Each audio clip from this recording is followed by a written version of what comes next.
ये हो गया सेकेंडरी। दो तीन बातें आपको ध्यान में रखनी है इसमें। अब यहां पे अपने को दो डायोड कनेक्ट करने हैं। एक डायोड यहां कनेक्ट करेंगे, let's say diode D1, it is P, it is N, और दूसरा डायोड यहां कनेक्ट करेंगे, that is P and let's say it is diode D2। दोनों डायोड कनेक्ट कर दिए ऊपर, उसमें एक ही था, इसमें दो डायोड है। आउटपुट कहां लेंगे? आउटपुट कहां लेंगे? सुनिए ध्यान से, आउटपुट आपको लेना है दोनों के N को साथ में कनेक्ट कर देना है। दोनों के N को साथ में कनेक्ट कर देना है। दोनों के N को साथ में कनेक्ट कर देना है, बड़े ध्यान से देखना, दोनों के N को साथ में कनेक्ट कर देना है। ठीक है, तो एक आउटपुट आपका यहां से आ जाएगा, एक एंड आउटपुट का यहां से निकलेगा, और दूसरा आउटपुट निकलता है सेंटर टैप में से। तो ये जो ट्रांसफॉर्मर है उसके वाइंडिंग को सेंटर में से टैप किया जाता है। क्या करा जाता है? इसको सेंटर में से टैप किया जाता है, मतलब वाइंडिंग के बीच में से एक वायर निकाला जाता है। That is called centre tap सीटी। क्या कहेंगे इसको? सेंटर टैप सीटी। ये पॉइंट ए, ये पॉइंट बी, इसे कहेंगे सेंटर टैप सीटी। राइट, अब यहां से आपका आउटपुट आया, ठीक है, और आप यहां से इसको ऐसे करके ले, ऐसे ड्रॉ किया बुक में, यहां से ड्रॉ किया वायर, इस तरफ से किया ना, बात दोनों एक ही है, बट क्या है ना, सबको फिजिक्स आता नहीं है, तो जैसे बुक में ड्रॉ किया वैसे ही करने का, नहीं तो चेक करने वाला गलत कर देता है। चलो, तो यहां पे आपने कनेक्ट करा आपका लोड RL। अब देखना इसमें सर्किट कैसे चलेगा, ध्यान से देखना। लेट्स से पहले हाफ साइकिल के लिए जो पॉइंट ए है वो पॉजिटिव है with respect to centre tap, और पॉइंट बी जो है वो नेगेटिव है with respect to centre tap. कौन सा डायोड फॉरवर्ड आया, D1 के D2? D1 P के साथ प्लस, ये तो रिवर्स है, P के साथ माइनस। ठीक है, तो यहां से करंट नहीं जाएगा क्योंकि ये रिवर्स है। करंट जाएगा ऐसे, देखो ये प्लस है, ठीक है, यहां से करंट निकला, लोड में से गया, डायरेक्शन देखना इसका, लोड में यहां से आया, सर्किट हो गया कंप्लीट। हुआ सर्किट कंप्लीट? हुआ circuit complete, right. Okay, next half cycle आया लाल कलर का। ए हो गया नेगेटिव विद रिस्पेक्ट टू सीटी एंड बी हो गया पॉजिटिव विद रिस्पेक्ट टू सीटी। अब बताओ फॉरवर्ड कौन हुआ? D2। ये पॉइंट फॉरवर्ड है, प्लस प्लस यहां पर कनेक्टेड हो भाई। अभी अभी क्या हुआ इस केस के अंदर, ये वाला रिवर्स हो चुका है, यहां से करंट जाएगा। सुनना ध्यान से, यहां से करंट स्टार्ट करेंगे पॉइंट बी से।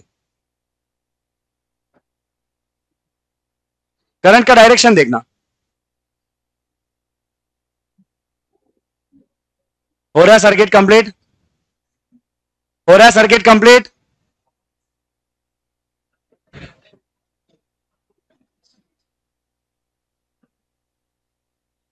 क्लियर?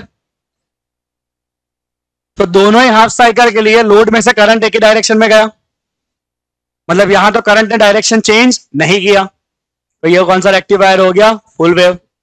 वापस एक बार दोनों का पाथ दिखा देता हूं।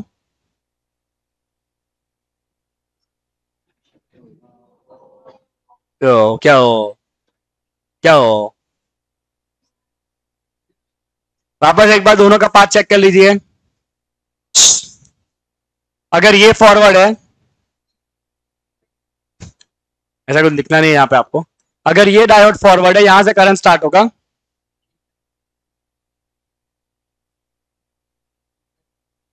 ठीक है, ठीक है। चलो, अगर अगर ये डायोड फॉरवर्ड हुआ, करंट कूद गया, ये डायोड फॉरवर्ड हुआ D2, तो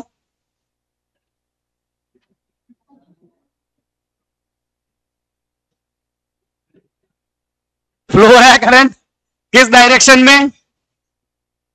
सेम। Got it? हो गया, रेक्टिफायर खत्म।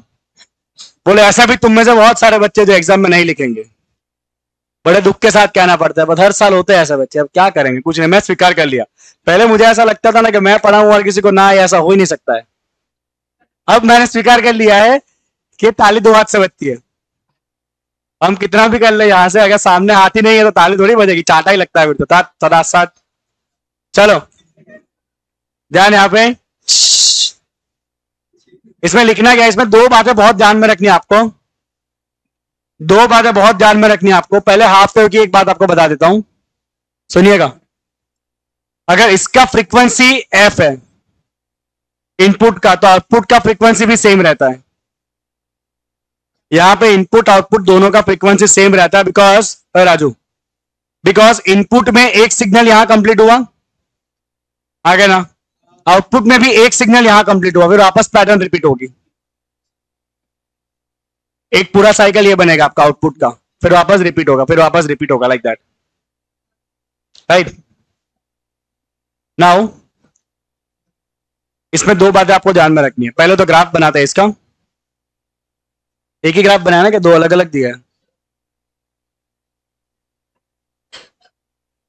Voltage at A, voltage at B, तो चलो ठीक है, चलो ध्यान यहां पे, ये है वोल्टेज एट ए, ये वाली लाइन पे, इधर है वोल्टेज एट बी। सारे ग्राफ अलग अलग ही बनाते, छोड़ो ना, एक लाइन नहीं करना है कॉमन, ये तो कंफ्यूजन होगा।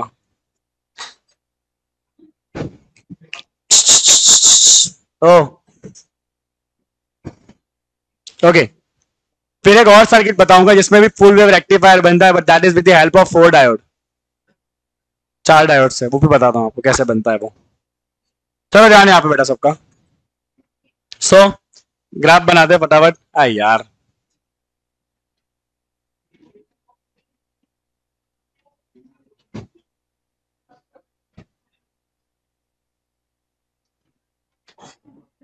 it is the voltage at point A, voltage at point B, and it is output voltage. Hey. A point पे पहले प्लस आया था, तो A पॉइंट का वोल्टेज ऐसे वेरी होगा, plus minus like this, voltage at point A. B point पे पहले माइनस साइन आया था, अगर ये प्लस था तो ये माइनस था ना, तो B पॉइंट पे पहले क्या था, माइनस था, ऐसे था ग्राफ, लाइक दिस, ठीक है। आउटपुट में क्या आया, वोल्टेज नेगेटिव गया ही नहीं, positive positive positive positive, output तो नेगेटिव जाएगा ही नहीं। तो यहां पे कौन फॉरवर्ड है, D1 फॉरवर्ड है, एंड D2 कैसा है, रिवर्स। इधर आपका D1 कैसा है, रिवर्स, और D2 कैसा है, forward. Again D1 is forward, D2 is reverse, and चलता रहेगा ये। Very important thing about the frequency, अगर इनपुट का फ्रीक्वेंसी f है तो आउटपुट का फ्रीक्वेंसी 2f होगा। क्यों, क्योंकि देखो ये एक साइकिल कंप्लीट हो गया, वापस पैटर्न रिपीट हुआ, वापस पैटर्न रिपीट हुआ, तो जितने टाइम में इसका एक साइकिल कंप्लीट हो रहा है उतने टाइम में इसके 2 साइकिल कंप्लीट हो गए, है कि नहीं। तो इसीलिए यहां पे आउटपुट का फ्रीक्वेंसी क्या होता है, डबल होता है, 2f। एक और बात, एक और बात, आपको आउटपुट में आधा ही वोल्टेज मिलता है। क्यों, क्योंकि हर बार पूरा ट्रांसफॉर्मर का वोल्टेज आपको मिलने वाला ही नहीं है, या तो आपको ये वाला वोल्टेज मिलेगा यहां का, या तो आपको यहां का वोल्टेज मिलेगा। और आपने ट्रांसफॉर्मर वाले टॉपिक में सीखा था कि जो इंड्यूस ईएमएफ होता है there is directly proportional to number of turns, E proportional to N. तो आपको किसी भी एक पर्टिकुलर हाफ साइकिल के ऊपर आधे ही टर्न का वोल्टेज मिलने वाला है, ठीक है। तो अगर मान लो यहाँ पे 50 वोल्ट है और ये दोनों नंबर ऑफ टर्न सेम है, तो आउटपुट में टोटल 50 वोल्ट आएगा, ठीक है, बट आपको मिलेगा कितना, इधर 25 और 25, ठीक है। समझ आई बात आपको। मैंने क्या रेशियो लिया, मैंने ये रेशियो लिया, नंबर ऑफ टर्न का रेशियो 1/1 है। अगर मैं नंबर ऑफ टर्न का रेशियो चेंज करके ऐसा बोलूं कि अगर नंबर ऑफ टर्न का रेशियो यहाँ पे 50 टर्न है और यहाँ पे 250 टर्न है, तो ऑलरेडी यहाँ पे आपका नंबर ऑफ टर्न बढ़ने से वोल्टेज कितना हो जाएगा, 5 गुना हो जाएगा, क्योंकि यहाँ पे 50 टर्न थे, यहाँ पे मैंने दिया आपको 250 टर्न, तो यहाँ पे वोल्टेज ऑलरेडी कितना हो जाएगा, 5 गुना। मतलब मान लो अगर यहाँ पे 10 वोल्ट दिया है तो यहाँ पे कितना वोल्ट आएगा, 50। 50 में से आपको आउटपुट में कितना मिलेगा, 25 से मिलेगा, डिवाइड हो जाएगा 2 पार्ट में। क्लियर हुआ ये, क्लियर हो गया सबको ये, परफेक्ट। चलो अब इसके स्टेटमेंट पढ़ते हैं। And then we'll see the last one, which is called filter circuit. Okay. The circuit using two diodes gives the output rectified voltage correspond to both positive as well as negative half of the AC cycle. Hence, it is known as full wave rectifier. ये आपको दोनों half cycle पे output मिल रहा है. Here, the P side of two diodes are connected to the ends of the secondary. देखो भाई, P type दोनों का कहां कनेक्टेड है? एंड ऑफ सेकेंडरी के साथ. P टाइप दोनों का कहां कनेक्टेड है? एंड ऑफ सेकेंडरी के साथ. स्टेटमेंट लिखना है आपको, खाली फिगर ड्रॉ करके नहीं चले आना है. तो दोनों का P कनेक्टेड है सेकेंडरी के एंड्स के साथ. ओके, एंड कहां पर है वो देखो. एंड साइड कहां कनेक्टेड है? End side are connected together. दोनों का एंड साथ में कनेक्टेड है, जहां से आप मैंने क्या लिया है? आउटपुट लिया है कि नहीं? चलो. So end side of both are connected together and the output is taken between these common points of diode and the midpoint of secondary of the transformer. ये रहा सेकेंडरी के सेकेंडरी पार्ट के mid point से अपना output निकालेंगे. Right. तो दोनों transformer का पी कनेक्ट करेंगे सेकेंडरी के साथ, दोनों का एंड साथ में कनेक्ट करेंगे जहां से हम आउटपुट लेंगे, और दूसरा आउटपुट टर्मिनल कहां से लेंगे? ट्रांसफॉर्मर के सेंटर में से लेंगे दूसरा output. Right, which is called center tap transformer. It is called center tap transformer. तो इसमें ट्रांसफॉर्मर के सेकेंडरी वाइंडिंग में टैपिंग दिया होता है, एक वायर निकाला होता है. The voltage rectified by each diode is only half of the total secondary voltage. जो मैंने आपको बोला, आपको आउटपुट में कितना वोल्टेज मिलेगा? आपको आउटपुट वोल्टेज खाली मिलेगा half the total secondary voltage. Right.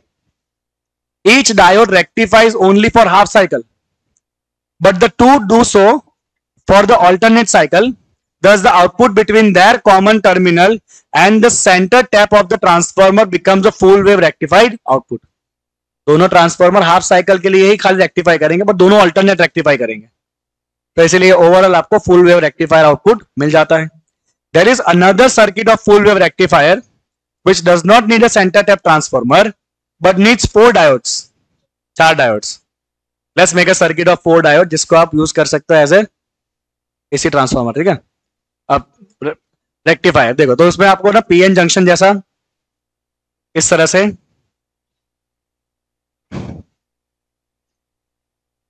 कहां गया? ऐसा सर्किट देखा कहीं पे?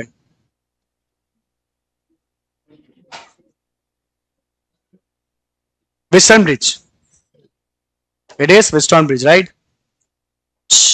डायोड कहां है? डायोड कहां है? ये एक, ये 2, ये 3,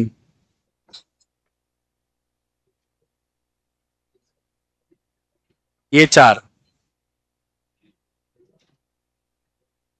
ठीक है. आउटपुट कहां है? लोड कहां कनेक्ट करेंगे? यहां कनेक्ट करेंगे लोड. ठीक है.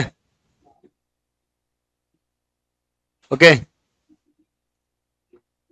नाउ ट्राई टू अंडरस्टैंड किस तरह से ये काम करेगा. शायद सर्किट गलत भी है, सही भी पता नहीं है, मैंने ऐसा ड्रॉ किया है.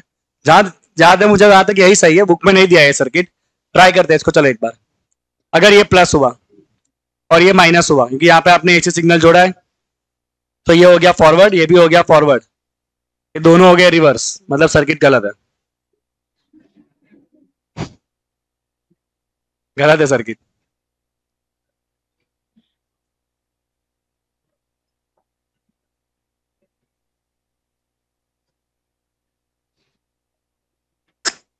कुछ तो गलत है इसके अंदर, इसमें भी कुछ गलत ही है. हाँ, एक second.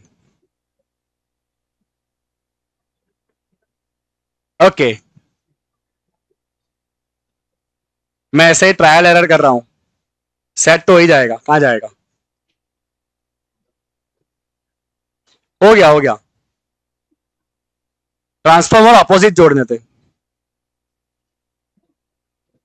Okay, now check it out. इसको देखो ध्यान से. चलो ध्यान से देखना, ये प्लस है, ये माइनस है. तो ये प्लस के साथ पी कैसा हो गया? फॉरवर्ड. प्लस के साथ एन क्या हो गया? रिवर्स. माइनस के साथ पी क्या हो गया? रिवर्स. माइनस के साथ एन क्या हो गया? फॉरवर्ड. हुआ? हुआ कि नहीं? तो यहां से करंट स्टार्ट होगा, फॉरवर्ड में जाएगा, लोड में जाएगा, फॉरवर्ड से वापस बाहर आएगा। हुआ कि नहीं सर्किट कंप्लीट? हुआ कि नहीं सर्किट कंप्लीट? हुआ ना? करंट कहां जा रहा है? ऐसे जा रहा है, ठीक है। Now next half cycle, let's take the next half cycle. Suppose अब ये हो गया माइनस, नेक्स्ट हाफ साइकिल में ये हो गया प्लस। क्या हो जाएगा? सारे डायोड चेंज हो जाएंगे। ये हो जाएगा रिवर्स, ये हो जाएगा फॉरवर्ड, ये हो जाएगा फॉरवर्ड, ये हो जाएगा रिवर्स। ये हुआ ना फॉरवर्ड, ठीक है। ये रहा प्लस आपका यहां पे कनेक्टेड है, ध्यान से देखना। इधर से आया करंट, फॉरवर्ड में गया, नीचे गया, फॉरवर्ड से वापस बाहर, तो ब्रांच में करंट कहां गया? मिल गया आपको वापस दोनों में करंट नीचे की तरफ। हो गया करंट आपका वोल्टेज रेक्टिफाई, ठीक है। तो इस तरह से आप सेंटर टैप ट्रांसफॉर्मर की जगह पर इस तरह से 4 पीएन जंक्शन डायोड लेके भी आप एक फुल रेक्टिफायर बना सकते हो। ध्यान क्या रखना है, ऊपर के जो प्रविष्टन ब्रिज बनाना है आपको, ठीक है। ऊपर के दोनों डायोड सामने सामने और पीछे के दोनों डायोड, ऊपर वाला डायोड एक दूसरे की तरफ आ रहा है, नीचे वाला डायोड दूर जा रहा है। तो अल्टरनेट वाले डायोड या तो फॉरवर्ड होंगे या तो रिवर्स होंगे, और करंट यहाँ पे एक ही डायरेक्शन में फ्लो होगा। Got it? कहां यूज होता है रेक्टिफायर? एक कॉमन यूज बताओ रेक्टिफायर का, एक कॉमन यूज बताओ रेक्टिफायर का, बोलना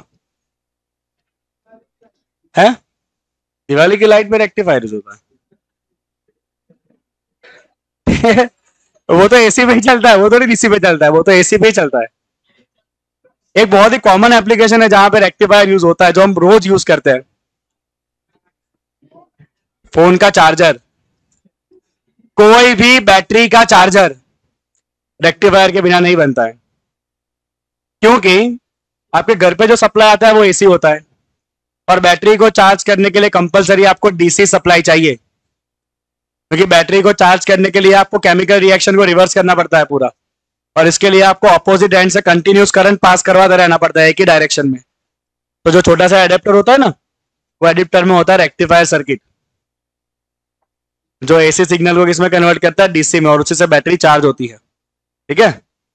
चलो, इसमें और लिखा हुआ है भाई, स्टेटमेंट देखो इसके स्टेटमेंट। अभी तो हमने कंस्ट्रक्शन बताया इसका, जितना याद हो उतना आपको लिखना है। सर्किट कंपलसरी आना चाहिए, ग्राफ कंपलसरी आना चाहिए, उसके सिवाय आपको जितना याद है आप उतना लिखना, मार्क आपको पूरे ही मिलते हैं इसमें, ठीक है। Next, suppose the input voltage A मतलब ऊपर वाला पॉइंट, बीच में सीटी, नीचे B. Suppose voltage at point A with respect to CT, voltage of A with respect to CT at any instant is positive. ऊपर वाला पॉइंट पॉजिटिव, तो D1 क्या हो जाएगा? Forward, D2 reverse. So voltage at B कैसा हो जाएगा उस टाइम पे? आउट ऑफ फेस मतलब नेगेटिव। ए का वोल्टेज अगर पॉजिटिव है तो बी का वोल्टेज क्या हो जाएगा? नेगेटिव। तो आपका D1 हो जाएगा forward, D1 gets forward and D2 gets reverse, right. And during this positive half cycle we get an output current, output current आपको मिलेगा through the load. If the course of AC cycle when the voltage A negative हो गया, half cycle के बाद voltage A negative, B positive, तो D1 reverse, D2 forward, right. Again आपको current मिलेगा, okay. Thus we get output voltage during both the positive as well as the negative half of the cycle. पर यहां पे दिक्कत क्या है पता है? इसका भी जो वोल्टेज है ना वो पल्सेटिंग है, कांस्टेंट वोल्टेज थोड़ी है। ये वोल्टेज कांस्टेंट थोड़ी है, बढ़ रहा है जीरो हो रहा है, बढ़ रहा है जीरो हो रहा है, बढ़ रहा है जीरो हो रहा है। ये कांस्टेंट वोल्टेज नहीं है, अभी भी ये वोल्टेज तो पल्सेटिंग ही है। तो अगर वोल्टेज को ऑलमोस्ट कांस्टेंट करना है, नियर कांस्टेंट करना है अगर वोल्टेज को, तो अपने को कनेक्ट करना पड़ता है इसके अंदर एक फिल्टर सर्किट। अब फिल्टर सर्किट में और कुछ है नहीं, अपने को जोड़ना है साथ में एक कैपेसिटर या जोड़ना है एक इंडक्टर। अगर कैपेसिटर जोड़ना है तो पैरेलल जोड़ेंगे, अगर इंडक्टर जोड़ना है तो सीरीज में जोड़ेंगे।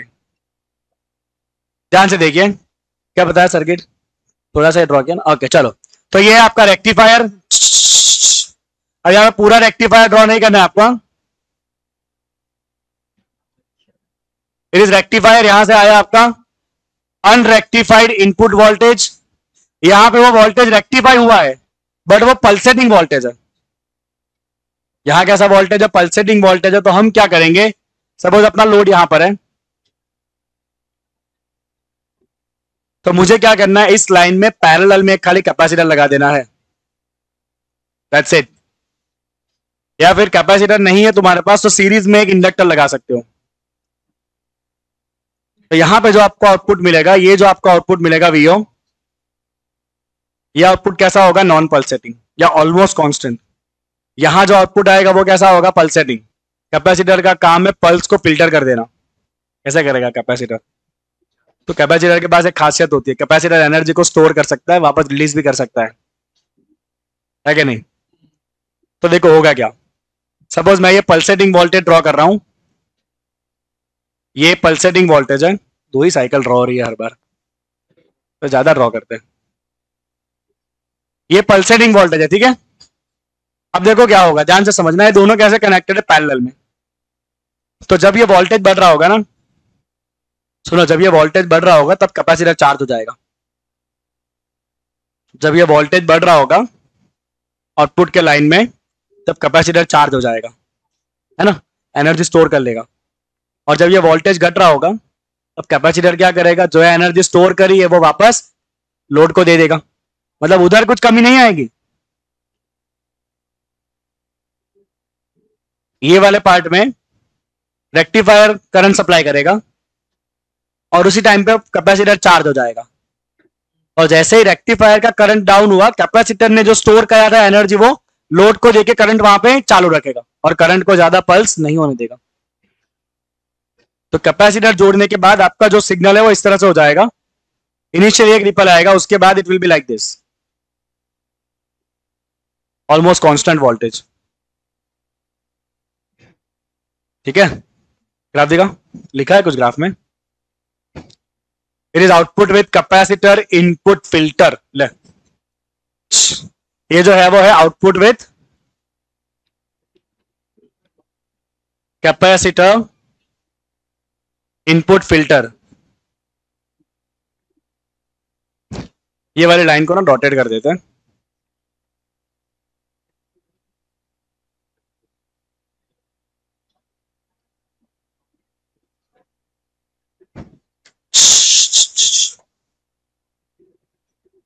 ठीक है, चलिए, ओके, ध्यान यहां पे स्टेटमेंट लिखने पड़ेंगे ना कुछ तो। देखो statement, the rectified voltage is in the form of pulse of the shape of half sinusoid.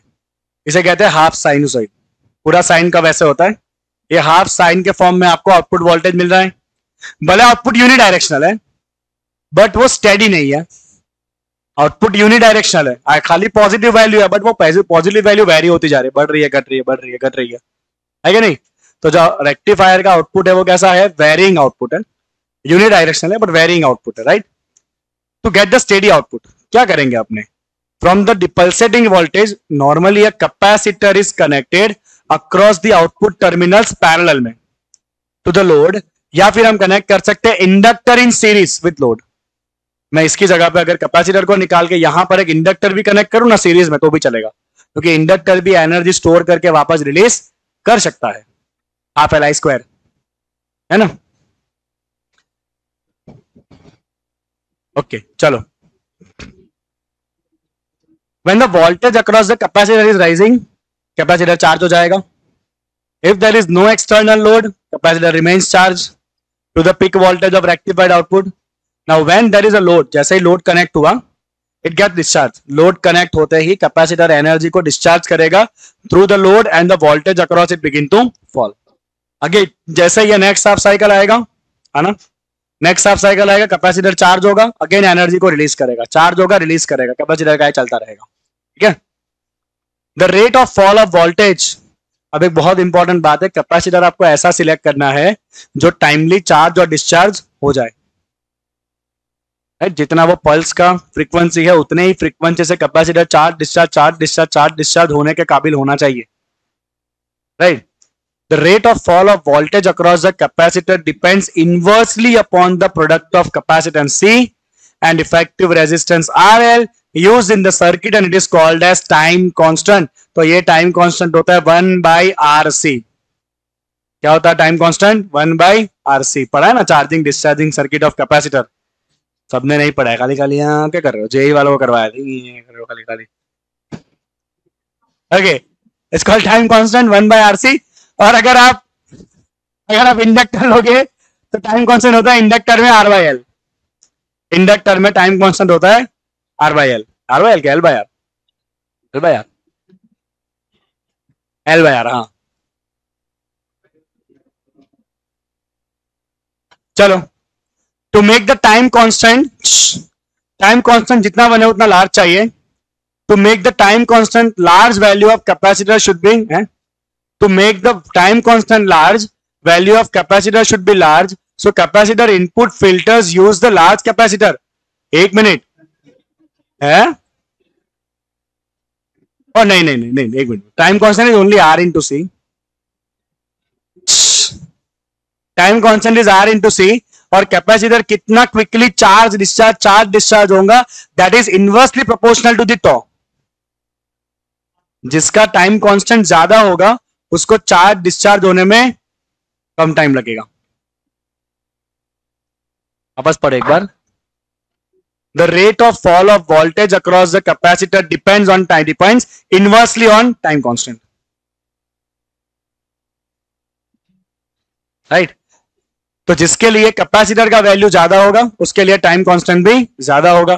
To make the time constant large, value of C should be large, so capacitor input filter uses large capacitor. The output voltage obtained by using the capacitor input filter is nearer to peak voltage of the rectified voltage. This type of filter is most widely used in power supply। तो आपको जो output voltage मिल रहा है ना, that is very close to peak voltage। देखो, very close to peak voltage you are getting the output voltage। ठीक है, okay. तो यहां पे खत्म होता है आपका क्लास 12 फिजिक्स का सिलेबस। थोड़ा एक्सरसाइज क्वेश्चन देखते हैं, इसमें 2-3 ही क्वेश्चन है एक्सरसाइज में, और कुछ है नहीं ज्यादा।